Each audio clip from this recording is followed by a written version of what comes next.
TNC, Original African Stories. Listener discretion is advised as this podcast may contain violence or strong language. Previously on My Name is A-Zed.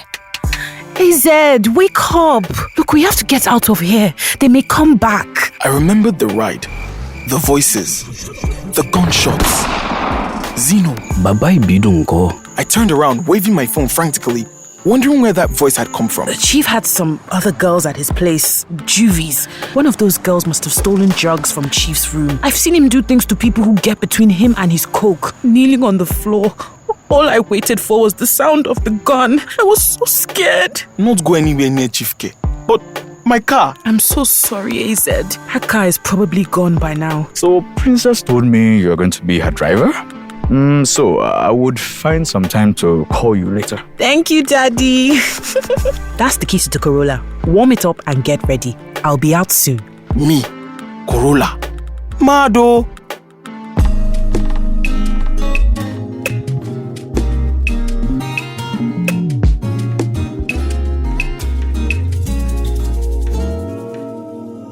I walked and walked for a long time.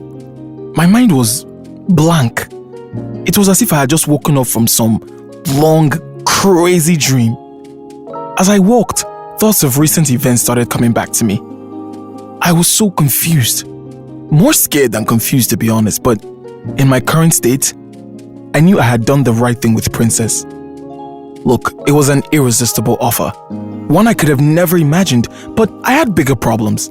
No matter how fantastic Princess's offer sounded, it still did not wipe out the thought of facing Uncle Mufu from my mind. What will I see? Where will I begin?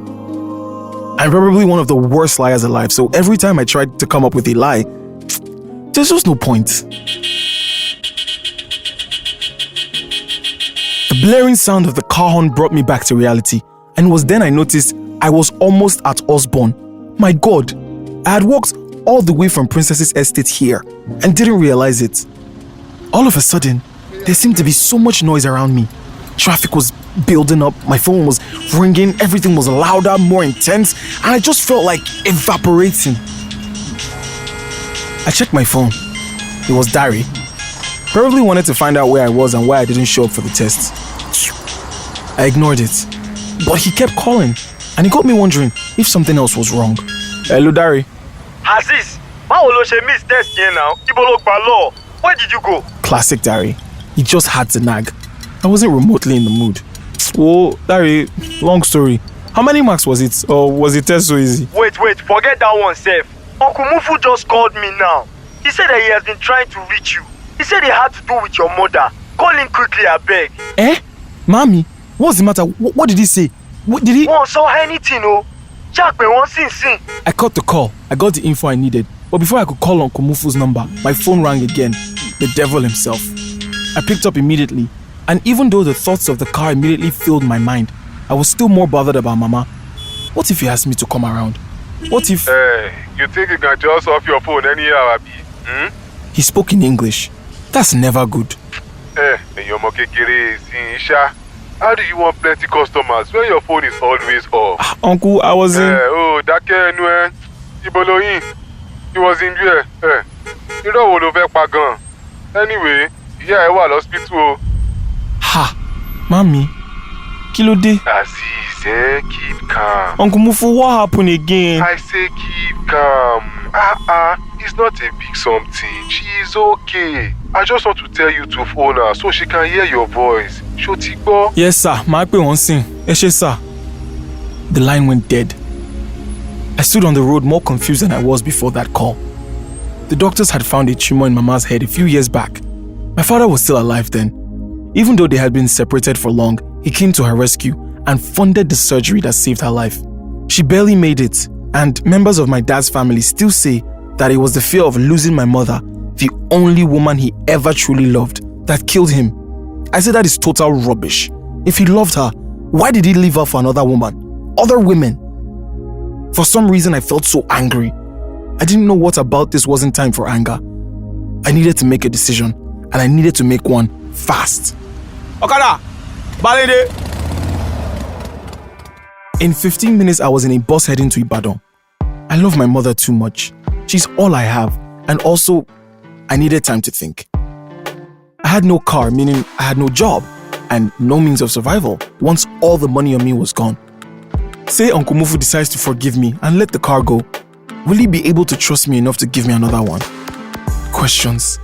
Decisions. I might be brilliant, but this is something I shy away from. God, please let Mama be okay, like Uncle Mufu said. The bus was taking too long to fill up. People kept coming on and getting off. And the sun was really harsh, but still, the many activities that made the park what it is continued. Hawkers, agberos, policemen collecting bribes, last mile officials stopping unsuspecting motorists, bus conductors yelling, drivers driving crazy. I paid little or no attention to all of these. I just wish I could sleep and wake up somewhere peaceful and sane. The bus eventually took off an hour after I got there. If all went well, I could be back in Lagos today. Most of the passengers in the bus were market women who must have come to stock up goods for the holiday season. It was the first week in December already, and I hadn't even noticed. It seemed like so much had been happening lately. I drowned myself in my thoughts and they weighed down heavily on me. I fell asleep, something I had probably only done just one other time in my adult life while traveling. I woke up just as we went past the old Ibadan road. It was about 12:28. Not bad. I got off at Challenge bus stop and took a bus heading to Dugbe. As the bus moved, I looked out the window and realized I hadn't missed Ibadan. It seemed to get rougher every time I visited. I got off at the bus stop and walked to Mount Sinai Hospital. The nurse at the reception recognized me and welcomed me with a smile. Hello, Azeez. Is everything okay? How's Mama? Everything is fine. The doctor said you should see him whenever you come, but right now Mama is sleeping. Okay. My discussion with the doctor was short and painful. He went straight to the point. Mama had another tumor and she needed another surgery. Fast. The tumor was causing her to slip into short spans of amnesia and break out into all sorts of spasms. It was painful to hear, but the doctor told me I had time. If we were lucky, 3 months. He took me to see her then. She was on the bed, pale and aged. The doctor told me Uncle Mufu sent in some money, but they would need some more soon. I gave him all I could from what I had on me and promised to send more money. I stayed with her for a while, but seeing her that way only made me want to cry. I thanked the doctor again and I left. The trip back to the bus park at Challenge was a blur. Seeing Mama in that condition made me realize only one thing. I needed to find a way to get the money she needed to have her surgery. But with my car gone and no other likely means of getting money, it didn't look very promising. But I made up my mind to save Mama's life, and I would do whatever I had to do, even if it meant putting school on hold for a while. My bus finally left the park just before 4 p.m, and I just couldn't wait to get back to Lagos so I could put all my plans into action. Halfway into the journey, I left my thoughts, and I noticed everyone in the bus had slept off. Everyone except the lady who sat beside me. I turned slightly to further examine her. It was then I noticed she was quite young. 20, 21, 22 maybe? She was deeply engrossed in the document she was reading. I later noticed it was a lecture note, something on lung diseases in children. I tried to get a closer look to see if I could spot the name of the school, but just then she turned to look in my direction and we made eye contact briefly. Caught in the act, I quickly looked away. Then she reached into her bag and to my surprise, produced a copy of the complete sports paper. I took more interest in her. It's hard enough finding a girl who actually cares about football and sports, not to talk of one who follows it enough to buy complete sports and reads it. I was impressed. And if she was a guy, I could have easily just asked for the middle fold so I could read to get my mind off Mama. But I went back to peeping instead. She must have noticed me trying to read over her shoulder as she suddenly took out the centerfold and handed it to me. Surprised and a little embarrassed, I took it and said, "Thanks." I breezed through the pages and when I handed it back to her, she asked if I wanted the other one. Let me guess, Arsenal fan? She smiled. Why do you say that? I can't imagine a Man U or even a Chelsea fan being this nice. She laughed. Well, me, I'm an Arsenal fan, sir. That's just it. Wait, fan or supporter? Hold on. There's a difference? Of course! I was about to go into a speech I had given over and over again about how being a fan of a football club was deeper than being an ordinary supporter when I felt the bus swerve to one side. I looked up and pretty much all the other passengers were still asleep, and as the bus swerved again, I took a look at the bus driver and noticed he was struggling to steady the vehicle. Immediately I knew there was something wrong with the brakes. The firm grip on my right hand reminded me of the girl sitting beside me. Oh my gosh, what is going on? What is going on? Driver! Shh! I held her back. Don't scream. Don't wake up everyone. Too late. The consistent swerving turned the bus into a box of pandemonium. All the sleepers were up and yelling. It's the brakes. I think we failed.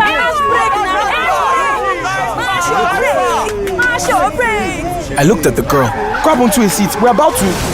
The front left corner of the bus rammed into the backside of a Toyota Prado Jeep just as the driver tried to swerve into the bush. What followed was chaos. There was more yelling at the driver, who had only realized just how much more trouble he had gotten into when a fully dressed military officer came down from the Prado. Oh boy. I pleaded with the passengers, who seemed to be taking forever to get off the bus, to move faster, even as I realized the cold hands of the girl beside me were still firmly holding on to me. We finally made it out of the bus, and the yelling didn't stop. Curses were flying all over the place at this point. She seemed to pay little or no attention to them. The military officer was making all sorts of threats, and it was all crazy. I couldn't deal with it. I needed to get out of there.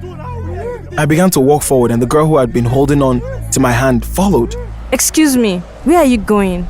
I don't know, but somewhere far away from this madness. We had only walked for a few minutes when a car pulled up beside us. The driver asked if we wanted a lift.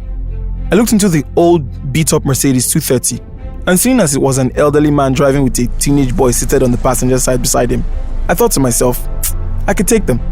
I turned to the girl and beckoned to her to get in, but she stood behind me and asked me to go in first.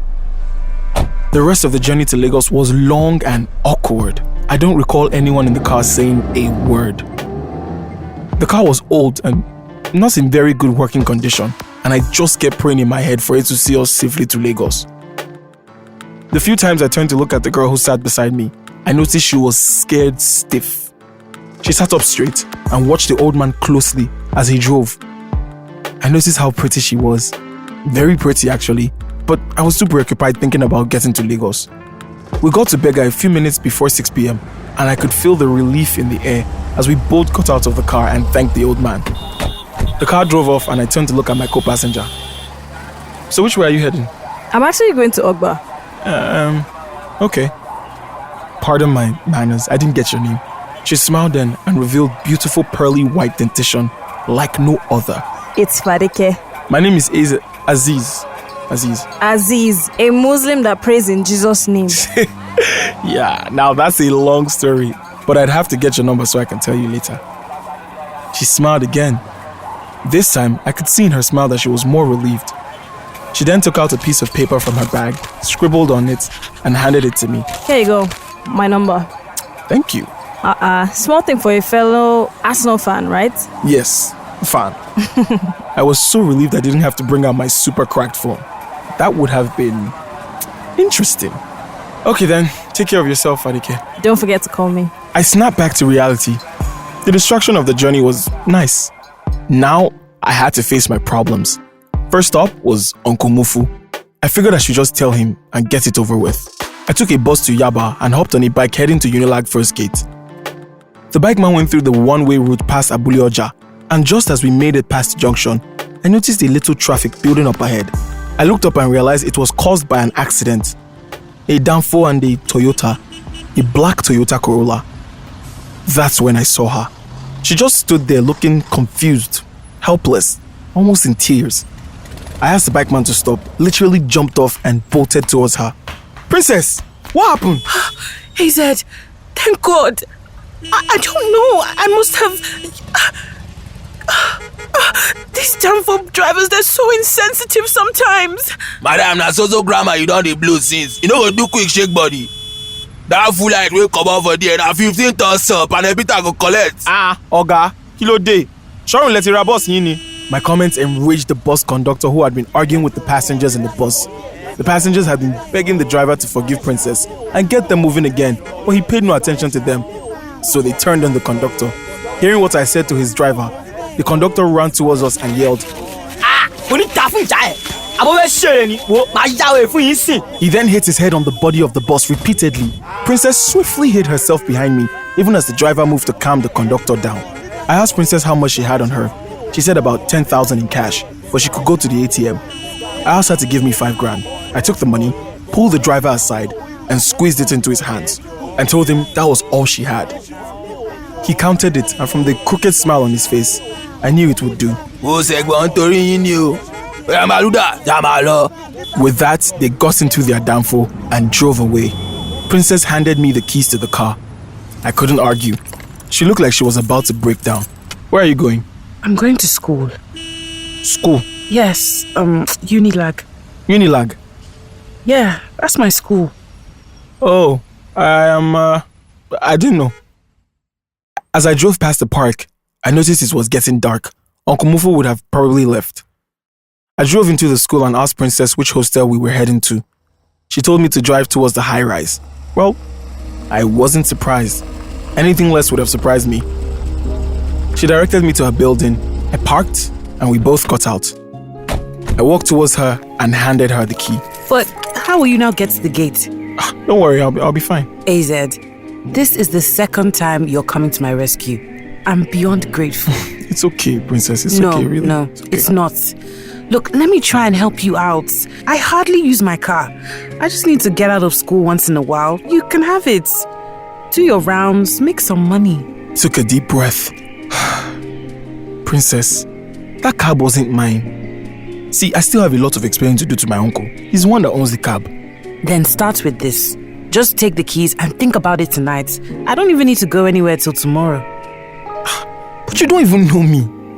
She smiled. Do you know me? See, that's life, A-Zed. See you tomorrow morning. She walked into the building and I just stood there. Then I went to look at the damage done to the car. It was nothing. A scratch. I didn't know where to go or what to do with the car. What if I parked it somewhere and it gets vandalized? What if...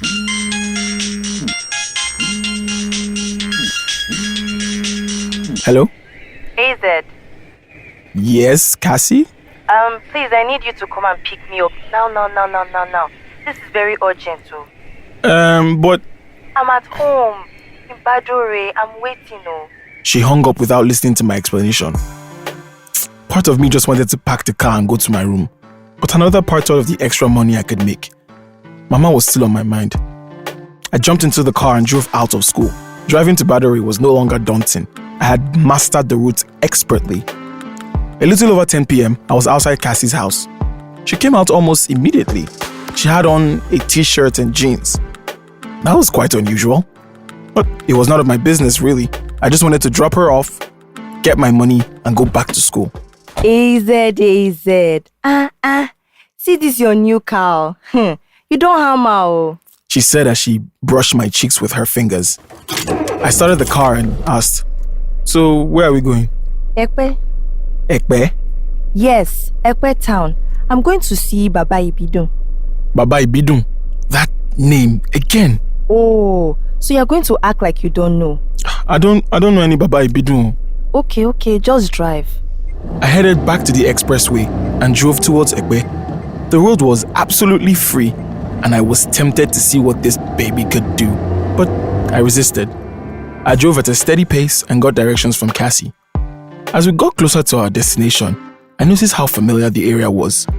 Then it hit me. This was where Princess and I had met that vigilante man. Is that why Kassy was asking about Baba Ibidun?